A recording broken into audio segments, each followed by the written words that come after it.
नमस्कार दोस्तों, the daily broadcast में आप सभी का स्वागत है। आज डेट है 20 अप्रैल और आज की इस वीडियो में हम करने वाले हैं द हिंदी न्यूज़पेपर के एडिटोरियल सेक्शन का डिटेल एनालिसिस। तो चलिए स्टार्ट करते हैं इस कार्टून इमेज के साथ जो आज के एडिटोरियल में आई हुई है। देखिए यहाँ किस तरीके से दिखाया गया है कि इलेक्शन कैंपेनिंग से ममता बनर्जी को बैन कर दिया गया है। यहाँ पर आपको दिख नहीं रहा होगा, एक कार्टून रिप्रेजेंट किया हुआ है, तो मैं आपको बता देता हूँ कि यहाँ पर न्यूज़पेपर दिखा रहा है किस तरीके से कैंपेनिंग से बैन है। और वो टीवी पे देख रही हैं अभी जो बीजेपी की जो रैली चल रही है उसको एक्चुअल में व्यू कर रही हैं। यहाँ पर एक ये फ्लावर बोर्ड रिप्रेजेंट करता है उनकी इलेक्शन पार्टी का सिंबल, और पीछे दिखाया गया है कैसे टूटी हुई टांग का ये प्लास्टर जो है ये टाका हुआ है और बाकी दो जूते। और यहाँ पर कैसे सब जो सीन चल रहा है बिल्कुल मज़े में चल रहा है, यहाँ ये सब चीज़ें दिखाई गई है। तो आपको छोटा मोटा आइडिया आ गया होगा क्या चल रहा है पॉलिटिक्स के कंडीशन आज की डेट में बंगाल वगैरह में। ऊपर से कोरोना की ऐसी महामारी जो आ रखी है उस पर भी काफ़ी सवाल उठाए जा रहे हैं। जितने भी ये रैलीज़ हो रही हैं ना, इस पर बहुत ज़्यादा क्वेश्चंस उठ रहे हैं। चलिए स्टार्ट करते हैं आज के एडिटोरियल के साथ। पहला एडिटोरियल जो है वो केन बेतवा प्रोजेक्ट जो है, यानी जो इंटरलिंकिंग प्रोजेक्ट है ना, उसके बारे में बात करता है कि किस तरीके से वो फ़ायदा करेगा और क्या क्या उसके डिसएडवांटेजेस हैं। यहाँ पर उसकी बात की गई है, तो इसको हम डिटेल में देखेंगे। ये वाला आर्टिकल जो है ये कोविड में जो अभी कंडीशन चल रही है, यानी वैक्सीन्स की दिक्कत जो है, इन सब चीज़ों की बात करता है कि ऑन ग्राउंड चीज़ें क्या हैं, डेथ रेट कितना बढ़ चुका है और क्या क्या चीज़ करनी चाहिए फ्यूचर में ताकि हम ज़्यादा से ज़्यादा ज़िंदगी बचा पाएँ। तो उसकी यहाँ पर बात की गई है। भारत और रशिया के रिलेशंस आपस में कैसे होने वाले हैं फ्यूचर में, उसकी यहाँ पर बात की गई है, तो इसको भी हम डिटेल में देखेंगे। आर्टिफिशियल इंटेलिजेंस यहाँ की बात की गई है कि हमारे जो अब इस एज के जो जितने भी चिल्ड्रन हैं जो ये गैजेट्स के साथ बहुत रहते हैं, मोबाइल लैपटॉप्स के साथ, तो उनको किस तरीके से आर्टिफिशियल इंटेलिजेंस के डिसएडवांटेजेस से हमें बचाना है, नहीं तो आगे चल के दिक्कतें हो सकती हैं। तो इस आर्टिकल को भी हम डिटेल में डिस्कस करेंगे। स्टार्ट करते हैं इस आर्टिकल के साथ। सेविंग लाइफ्स की यहाँ बात की गई है। ये आर्टिकल बताता है कि इंडिया का अभी जो डेथ रेट चल रहा है ना कोविड की वजह से, वो 10.2% यानी काफ़ी हाई हो चुका है। आज की डेट में हॉस्पिटल में बेड्स की कमी है, ऑक्सीजन सिलेंडर्स की कमी है, मेडिसिन की कमी है, वैक्सीन की कमी भी है। मेडिसिन में तो आपको पता होगा कि लोग इलीगल तरीके से मेडिसिन को बेच रहे हैं काफ़ी ज़्यादा हाई कॉस्ट में। इनफैक्ट कई केस राज्यों में तो जितने भी ये फार्मासिस्ट जो इस टाइप की चीज़ कर रहे थे उनको अरेस्ट भी कर दिया गया है। सबसे अच्छा इस एग्जाम्पल इसका क्या है, रेमडेसिविर की इंजेक्शन, कि रेमडेसिविर में ये सब चीज़ें हो रही हैं। तो इन सब चीज़ों को एक्चुअल में हमें सही करने की ज़रूरत है, क्योंकि जितने भी हॉस्पिटलाइज पेशेंट हैं उनको ये मेडिसिन काफ़ी ज़्यादा ज़रूरत पड़ती है, लेकिन लोग इसकी एक तरीके से कालाबाजारी कर रहे हैं और ड्रग शॉर्टेज वो लेके आ रहा है।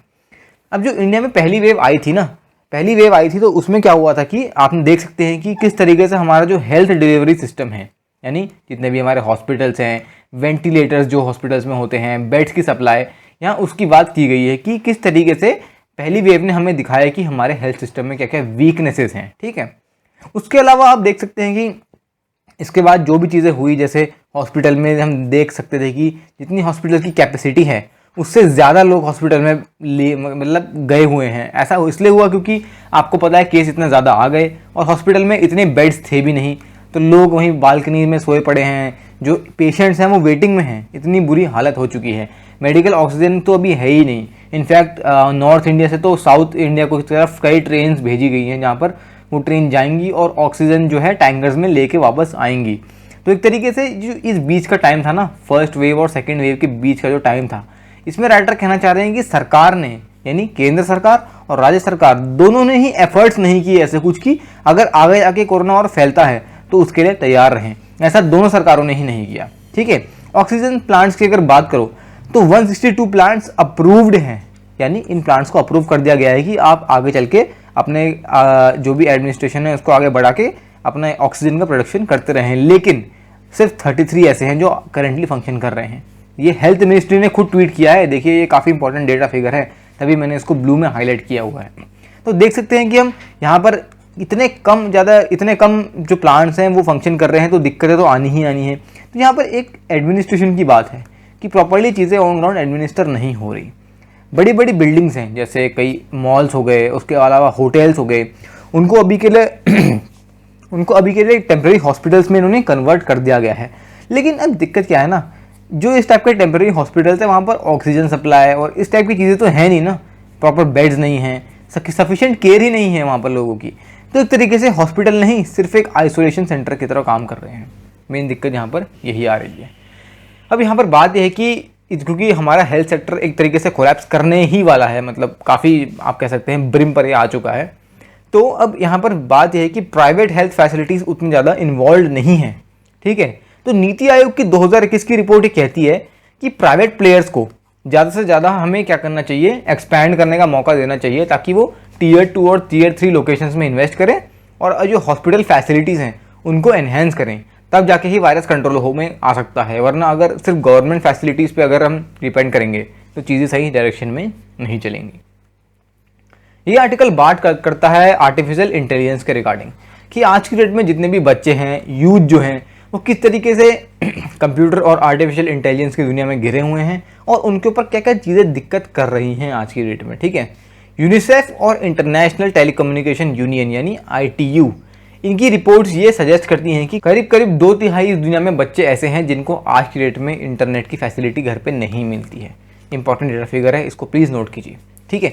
उसके अलावा जिनको मिल रही है ना, वो इंटरनेट में इतना इन्वॉल्व हैं क्योंकि आज की डेट में इंटरनेट में कई ऐसे अकाउंट्स हम कह सकते हैं या कई ऐसे लोग भी इन्वॉल्व हैं जो ऐसा दिखाते हैं कि वो भी यूथ हैं और एक तरीके से बाकी यूथ को मिसगाइड करते हैं। वो एज अ मतलब पोज करते हैं कि वो चिल्ड्रन हैं, बल्कि वो चिल्ड्रन होते नहीं हैं, और वो इन बच्चों को एज हनी पॉट्स देखते हैं। इनका आप कह सकते हैं चाइल्ड प्रीडिएटर्स, यानी बच्चों को गुमराह करने वाले जो लोग होते हैं ये वही लोग होते हैं, ठीक है। तो पेरेंट्स ने क्या कर रखा है, जनरली स्क्रीन टाइम को बैन कर रखा है, बिल्कुल अच्छे से ही बैन कर रखा है। लेकिन अब ये एक तरीके से बहुत तगड़ा मेजर नहीं है ना इस चीज़ को कंट्रोल करने के लिए। कब तक आप बच्चों को हार्ड प्रेस रखोगे, एक ना एक बार तो टाइम तो बच्चा खुद एक्सेस कर ही लेगा ना। तो इसका प्रॉपर हमें एक समाधान यानी सोल्यूशन निकालने की ज़रूरत है।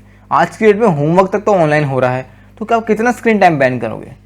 बच्चों के साथ ये दिक्कत है कि इस पूरे जो AI का वर्ल्ड और कंप्यूटर का वर्ल्ड है ना, वहाँ पर वो यूनिवर्स ऑफ फेक न्यूज़ यानी फेक न्यूज़ से घिरे हुए हैं, अलग अलग कंस्पिरेसी थ्योरीज से भी घिरे हुए हैं। कई बच्चे तो ऑनलाइन बुली हो जा रहे हैं, हेट स्पीच और ये जो लाइक्स वाइक्स का जो खेल चलता है ना सोशल मीडिया पे, इसका पार्ट बने हुए हैं। आपको ये भी पता होगा कि कई ऐसे गेम्स तक हैं जिन्होंने बच्चों को सुसाइड करने पे मजबूर कर दिया है। एक गेम आया था, आपको पता होगा, ब्लू वेल नाम का।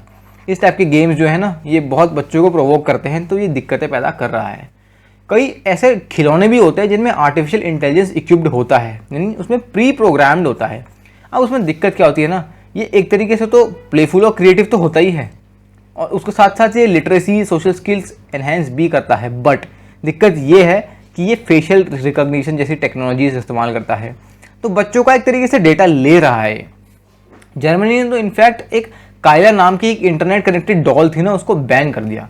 और बैन इसलिए किया क्योंकि उनको लगता था कि ये डॉल हैक होके जितने भी ये चाइल्ड प्रेडेटर्स हैं ना, ये बच्चों पे स्पाई कर सकते हैं, और उससे क्या होगा, चाइल्ड किडनैपिंग हो सकती है, ठीक है, मनी का एक्सटॉर्शन, ये सब चीज़ें हो सकती हैं। पेरेंट्स के थ्रू ये सब चीज़ें कराई जा सकती हैं। अब यहाँ पर एक सोल्यूशन जो दिया जा रहा है, वो कहा जा रहा है कि 4th इंडस्ट्रियल रिवॉल्यूशन तक ऐसा होना चाहिए कि सारे मतलब जितनी भी सोसाइटीज़ हैं, जितने भी बच्चे हैं, उनको इंटरनेट एक्सेस तो बढ़ानी चाहिए। क्योंकि यूनिसेफ की रिपोर्ट के अकॉर्डिंग क्या था, 2/3 बच्चे ऐसे थे जिनको इंटरनेट नहीं मिलता था, ठीक है। इसके अलावा राइटर यहाँ एक और सोल्यूशन बताते हैं, वो है ट्रस्टवर्दी सर्टिफिकेट्स और रेटिंग सिस्टम्स। हमें ऐसा सिस्टम डेवलप करना चाहिए जहाँ पर इस टाइप की जितने भी ऐप्स होती हैं जो AI यूज़ करती हैं, उनके प्रॉपर सर्टिफिकेट्स होने चाहिए, ताकि अगर फ्यूचर में कभी भी चीज़ें दिक्कत करती हैं या कभी भी इस टाइप की ऐप्स जो हैं मलिशियस एक्टिविटीज़ करती हैं, तब जाके इनके जो सर्टिफिकेट्स हैं ना, इनसे इनको ट्रेस करके इनको सबक सिखाया जा सकता है। रेटिंग्स इस तरीके से होनी चाहिए कि सब लोग जो ये ऐप्स इंस्टॉल करते हैं उनको पहले से पता हो कि क्या ये ऐप सेफ़ है, यानी जितने लोगों ने इसको पहले रेट किया है क्या वो प्रॉपर्ली रेट किया है या नहीं किया है। उसके अलावा हमारी सरकार को स्ट्रॉन्ग पॉलिसीज़ ऑन ग्राउंड लाने की ज़रूरत है। ये स्ट्रॉन्ग पॉलिसीज़ कैसे, बच्चों के वेलबींग और उनके राइट्स को प्रोटेक्ट करने के लिए एक प्रॉपर फ्रेमवर्क जैसा हमारे पास अभी भी है राइट टू एजुकेशन का, कई लॉज और पॉलिसीज़ जो ये अब्यूज़ यानी चाइल्ड अब्यूज़ जो होता है ऑनलाइन, इसको रोकें, वायलेंस को रोकें। और उसके अलावा जैसे एक एग्जाम्पल काफ़ी अच्छा है नेशनल पॉलिसी फॉर चिल्ड्रन 2013। इस टाइप की चीज़ों को ना हमें और बढ़ावा देना चाहिए ताकि चाइल्ड राइट्स जो हैं वो प्रोटेक्ट हों और बच्चे इस जाल में ना फंसें, ठीक है। चलो इस आर्टिकल की बात करते हैं। ये आर्टिकल बात करता है इंडिया और रशिया की रिलेशंस के बारे में। अब आज की डेट में क्या हो रहा है, आपको पता होगा कि अभी हमारे मिनिस्टर्स की मीटिंग हुई थी, रशियन फॉरेन मिनिस्टर और हमारे एक्सटर्नल अफेयर्स मिनिस्टर की मीटिंग हुई थी। तो उस मीटिंग में एक तरीके से एक ग्राउंड प्रिपेयर किया जहाँ पर रशिया के प्रेसिडेंट व्लादिमीर पुतिन जो हैं इस ईयर इंडिया में आने वाले हैं। अब इसमें क्या होने वाली हैं डेवलपमेंट्स, इसको देखते हैं। आपको पता होगा कि अभी रशिया और चाइना के जो रिलेशंस हैं वो काफ़ी इन्हेंस होते जा रहे हैं। लेकिन ऐसा भी नहीं है कि इंडिया और रशिया के रिलेशंस ख़राब हैं, ठीक है। तो डेफिनेटली बात है कि हमारे एक्सटर्नल अफेयर्स मिनिस्टर ने यहाँ पर एनर्जी प्रोजेक्ट्स की बात करी, डिफेंस कोऑपरेशन की बात करी, उसके अलावा रशिया और इंडिया का कोऑर्डिनेशन स्पेस प्रोग्राम में क्या होगा उसकी भी बात करी। चेन्नई व्लादिवोस्टॉक मैरीटाइम कॉरिडोर, जो मैंने आपको कई पिछले आर्टिकल्स में बताया है, इनफैक्ट इमेज रिप्रेजेंटेशन के साथ बताया है, यहाँ पर उसका डेटा दिया गया है कि किस तरीके से इंडिया ने 1 बिलियन लाइन ऑफ क्रेडिट इस चीज़ के लिए आगे एक्सटेंड किया है और ये 2019 में साइन हुआ था, ठीक है। इसके अलावा यहाँ पर एक चीज़ यहाँ पर बताई गई है राइटर द्वारा कि जैसे इंडिया का एफर्ट है चाइनीज़ एग्रेशन को कम करना, वैसे ही रशिया का भी आज की डेट में एक विजन बन चुका है कि उनको यूरेशियन पार्टनरशिप जो है अपनी एनहेंस करनी है, क्योंकि आपको पता होगा रशिया पे जो यूक्रेन का इलाका है क्राइमिया, उसको इस तरीके से कब्जा करने में, एंक्रोचमेंट करने के लिए उस पर इल्ज़ाम लगते हैं। तो रशिया के लिए भी एक चैलेंज है आज की डेट में कि इन सब चीज़ों को रिजॉल्व करना है। उसके अलावा अगर चाइना की और इंडिया की टेंशन की बात करो तो एक तरीके से रशिया और चाइना की तो जो आपस में चीज़ें हैं वो डेवलप हो ही रही हैं। कैसे? रशिया चाइना के पॉलिटिकली क्लोज हो गया है, इकोनॉमिक और डिफेंस में वो काफ़ी कोऑपरेशन भी कर रहे हैं, क्योंकि रशिया ने एक तरीके से चाइना के 77% आर्म इम्पोर्ट्स 2016 से 20 तक करे हैं, यानी काफ़ी ज़्यादा परसेंटेज की यहाँ पर बात हुई है। उसके बाद क्या हुआ, जब मिस्टर लवरोव जो थे, जो इंडिया आए थे, वो इंडिया आने के जस्ट बाद डायरेक्टली पाकिस्तान गए, बल्कि ऐसा पहली बार इतिहास में हो रखा है कि कोई रशियन मिनिस्टर इंडिया को विजिट करने के बाद डायरेक्टली पाकिस्तान गया। और जब वो पाकिस्तान गए तो उनको रेड कारपेट ट्रीटमेंट, यानी काफ़ी उनका भव्य स्वागत भी हुआ। वहाँ वो उनके आर्मी चीफ से मिले, उनके प्राइम मिनिस्टर इमरान खान से मिले और वहाँ पर उन्होंने डेवलपमेंट्स की बात करी। किन डेवलपमेंट्स की बात करी? काउंटर टेररिज्म कैपेबिलिटीज़ की, क्योंकि आज की डेट में रशिया जो है वो पाकिस्तान को इन सब चीज़ों में हेल्प कर रहा है कि किस तरीके से टेररिज्म को काउंटर करना है। वेपन सप्लाईज जो है रशिया काफ़ी ज़्यादा करता है पाकिस्तान को। एक इनफैक्ट रशिया जो है वो पाकिस्तान का सेकेंड लार्जेस्ट डिफेंस सप्लायर है। तो एक तरीके से आप देख सकते हैं 6.6% आर्म इम्पोर्ट्स जो हैं 2016 से 20 तक वो रशिया से ही आए हैं पाकिस्तान में। लेकिन आज की डेट में रशिया जो है ना, इंडिया का टॉप मिलिट्री ट्रेडर तो है ही है, क्योंकि रशिया हमें cutting edge military technology provide कर रहा है। सिप्री यानी Stockholm International Peace Research Institute की जो रिपोर्ट आई है उसमें बताया गया है कि रशिया जो है वो इंडिया को 49% आर्म इम्पोर्ट्स कर चुका है 2016 से 20 तक, यानी 50% ही आप कर लीजिए। इंडिया के जितने भी आर्म इम्पोर्ट्स हैं उसका 50% तो अकेला रशिया ही करता है। तो देख सकते हैं रशिया कितना बड़ा हमारा मिलिट्री ट्रेडिंग पार्टनर है, और यही तो रीज़न बन जाता है कि हमें रशिया के साथ रिलेशंस क्यों एनहेंस करके रखने हैं। ऑल्दो फ्रांस तो हमारा सेकेंड लार्जेस्ट ट्रेडिंग पार्टनर है, लेकिन अगर शेयर की बात करो तो फ्रांस सिर्फ 18% शेयर कंट्रीब्यूट करता है। दिक्कत यहाँ पर एक और है, वो है काटसा, यानी countering America's adversaries through sanctions acts. Simple सी बात है, रशिया जो भी सैंक्शंस डालता है ना और देशों पे, वो काटसा एक्ट के अंदर ही डालता है। तो रशिया ने इंडिया से क्या रखा है कि जैसे ही इंडिया रशिया से S-400 की पहली डिलीवरी ले लेगा, तब से रशिया जो है, तब से यूएस जो है वो इंडिया पे सैंक्शंस डाल देगा। अब ये डर तो हमारे पर है, अब देखते हैं फ्यूचर में क्या डेवलपमेंट्स इस पर होती हैं। ऑल्दो S-400 की डील तो हम लेके ही रहेंगे, क्योंकि हमारे दुश्मन यानी चाइना के पास वो ऑलरेडी आ चुका है। तो हमें अपनी सिक्योरिटी से कंप्रोमाइज़ नहीं करना है। सैंक्शंस वगैरह वो जो भी चीज़ें हैं वो तो डिप्लोमेटिक वे में रिजॉल्व होती रहेंगी। इस आर्टिकल में बात करी गई है केन और बेहतर प्रोजेक्ट को इंटरलिंक करने में क्या क्या इकोसिस्टम्स में डेवलपमेंट्स और डिसएडवांटेजेस होने वाले हैं, उसकी यहाँ पर प्रॉपरली बताया गया है। बताया जा रहा है कि उत्तर प्रदेश और मध्य प्रदेश की जो 2 रिवर्स थी उनको किस तरीके से इंटरलिंक किया गया है, क्योंकि केन रिवर जो मध्य प्रदेश में है उसमें पानी बहुत ज़्यादा है, सरप्लस में है। वहीं अगर बेतवा रिवर की बात करूँ जो यूपी में है, वहाँ पर पानी का डेफिसिट है, यानी पानी की कमी है। तो एक तरीके से अगर इन दोनों रिवर्स को, मान लीजिए ये 2 रिवर्स हैं, इनको अगर कनेक्ट कर दिया जाए ना, तो जिस रिवर में पानी कम होगा उस रिवर में भी पानी आ जाएगा। अब इसके क्या क्या फ़ायदे होने वाले हैं इनको भी हम आगे डिस्कस करेंगे, लेकिन उससे पहले कुछ डेटा फिगर देख लेते हैं। जो भी चीज़ मैंने ब्लू में मार्क करी है वो आप सभी के लिए एज ए डेटा फिगर काफ़ी इंपॉर्टेंट है। अब केन बेतवा प्रोजेक्ट जो है ना, ये नेशनल रिवर इंटरलिंकिंग प्रोजेक्ट का एक बहुत बड़ा पार्ट है। क्यों?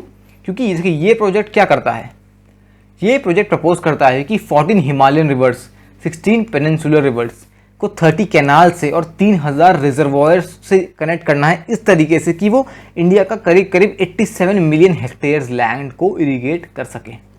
काफ़ी इंपॉर्टेंट डेटा फिगर ये आप सभी के लिए है। इसके अलावा ये जो प्रोजेक्ट है ना, ये इतना इंपॉर्टेंट क्यों है? क्योंकि इसका एक नेशनल लेवल प्रोजेक्ट का स्टेटस रह चुका है, क्योंकि हमारी जो केंद्र सरकार है वो आज की डेट में इसका 90% जो कॉस्ट है वो उठा रही है। तो तो आप देख सकते हैं कि मेजरली ये यूनियन द्वारा ही कॉन्ट्रीब्यूटेड ये प्रोजेक्ट है और इंडिया का ये ऐसा फर्स्ट रिवर इंटरलिंकिंग प्रोजेक्ट होने वाला है जिसको इतना ज़्यादा टाइम लग रहा है कंप्लीट होने में, तो इसलिए ये लाइमलाइट में ये प्रोजेक्ट आ जाता है। ठीक है, उसके अलावा अगर इस प्रोजेक्ट के इनिशिएशन की बात करें यानी हिस्ट्री की बात करें कि ये इसका इतिहास क्या रह चुका है, तो इसका इतिहास कुछ ऐसा है कि जब प्राइम मिनिस्टर अटल बिहारी वाजपेयी की सरकार थी उस पॉइंट ऑफ टाइम से ये प्रोजेक्ट जो है मतलब लाइमलाइट में आ रखा है, लेकिन अभी तक इम्प्लीमेंट नहीं हुआ। उसके बाद जब ये ठंडे बस्ते में चला गया तो उसके बाद जो हमारी यूनियन वाटर रिसोर्स मिनिस्टर थी यानी उमा भारती जी, उन्होंने दोबारा इसको लाइमलाइट में लेके आया। टॉर्च बियर का मतलब यही हुआ कि दोबारा इसको उन्होंने जोर शोर से बढ़ाया इस प्रोजेक्ट को आगे। अब सरकार क्या कहती है कि इस प्रोजेक्ट के क्या क्या फ़ायदे होने वाले हैं। पहला फ़ायदा सरकार जो बताती है वो है इसका इरिगेशन पोटेंशियल। जैसा मैंने आपको बताया कि 2 रिवर में से जो एक रिवर है उसमें पानी की बहुत कमी है, दूसरी रिवर में पानी सरप्लस में है। ठीक है, अब देखिए दिक्कत क्या होती है कि मान लीजिए जिस रिवर में यानी जैसे केन रिवर में, जैसे यहाँ पर मैं केन रिवर बना देता हूँ, यहाँ पर बेतवा रिवर बना देता हूँ। अब केन रिवर में क्योंकि वाटर सरप्लस में है तो जब रेन होंगी यानी बारिश होगी तब ये रिवर अपने बैंक्स को ओवरफ्लड कर सकती है, जहाँ पर जितने भी लोग इसके बैंक्स में रहते हैं आसपास उनको दिक्कतें हो सकती हैं। वहीं बेतवा रिवर नॉर्मल डेज में इसमें पानी बहुत कम रहता है, तो इसके आसपास जो भी आप कह सकते हैं फार्मिंग पोटेंशियल होगा उसको काफ़ी दिक्कत होगी क्योंकि पानी तो रिवर में अवेलेबल है ही नहीं। तो अगर रिवर इंटरलिंक हो जाएगी ना तो दोनों रिवर में वाटर जो है बैलेंस हो जाएगा, यानी जिसके पास पानी कम है उसको पानी मिल जाएगा और जिसके पास पानी ज़्यादा है उनका वाटर जो है वो प्रॉपर्ली डिवाइड हो जाएगा दूसरे रिवर को भी। तो यहाँ पर इस तरीके से इरिगेशन पोटेंशियल को एनहेंस करता है, क्योंकि आपको पता होगा कि जो यूपी का जो रीजन है यानी बुंदेलखंड रीजन जो है वहाँ पानी की बहुत दिक्कत है। वहीं अगर एमपी की बात करो यानी अगर आप यहाँ पर केन रिवर की बात करो तो ये रिवर ऐसी है जिसमें पानी काफ़ी ज़्यादा है। उसके अलावा ग्राउंड वाटर रिचार्ज एक काफ़ी इंपॉर्टेंट फैक्टर बन जाता है, क्योंकि आपको पता होगा कि बहुत जगह बोरवेल्स यूज़ किए जाते हैं। इनफैक्ट इरिगेशन काफ़ी ज़्यादा जगहों पे ग्राउंड वाटर से भी किया जाता है, तो ऐसा तो है नहीं कि ग्राउंड वाटर अनलिमिटेड है, उसका भी आप कह सकते हैं जो टेबल होता है वाटर टेबल से डिप्लीशन होता रहता है, तो उसको रिचार्ज करने की ज़रूरत है। और रिचार्ज वो कैसे होता है, या तो वो रेन से होता है, लेकिन रेन तो पूरे 12 महीने नहीं आती ना बारिश, तो इसलिए यहाँ पर जो इंटरलिंकिंग है ये ग्राउंड वाटर रिचार्ज करने में भी हेल्प करेगी। और जैसा मैंने आपको अभी बताया केन रिवर अगर फ्लडिंग कर सकती है तो जो फ्लड्स की जो टेंडेंसी है वो एक तरीके से कम हो जाएगी और डेफिनेटली लोगों का वेलबींग हो पाएगा। उसके अलावा यहाँ पर कुछ और इंपॉर्टेंट डेटा फिगर है। एक बार इंटरलिंकिंग हो जाए तो इन रिवर्स पे दौधान डैम जो है वो डेवलप किया जाएगा। एक बार डैम डेवलप होता है ना तो सबसे पहली चीज़ क्या आती है, हाइड्रो इलेक्ट्रिसिटी जनरेशन, काफ़ी इंपॉर्टेंट चीज़ होती है, तो ये चीज़ भी होगी। उसके अलावा अगर एमपी की बात करो यानी मध्य प्रदेश, तो मध्य प्रदेश के 4 जिलों में 6 लाख हेक्टेयर का जो लैंड है उसको इरीगेट करने में हेल्प करेगा। यूपी के 4 जिलों में 2,51,000 हेक्टेयर का लैंड इरीगेट करेगा। और उसके अलावा अगर एमपी की बात करो तो एमपी में 41 लाख लोगों को ड्रिंकिंग वाटर मिलेगा। देखिए काफ़ी इंपॉर्टेंट पॉइंट है। और यूपी में 21 लाख लोगों को ड्रिंकिंग वाटर मिलेगा। लेकिन अब देखिए इतनी सारी डेवलपमेंट्स तो हैं इस पर, लेकिन लोगों की एक्साइटमेंट नज़र नहीं आ रही। ऐसा क्यों है? पॉलिटिशियंस की भी कोई एक्साइटमेंट नज़र नहीं आ रही, जबकि ये इतना मैसिव प्रोजेक्ट है। 37,611 करोड़ का ये प्रोजेक्ट है। ऑल्दो ये 2018 का फिगर है, लेकिन अब इसमें कुछ करोड़ और बढ़ा के आप कह सकते हैं कि 2021 में इसका बजट इतना रहने वाला है।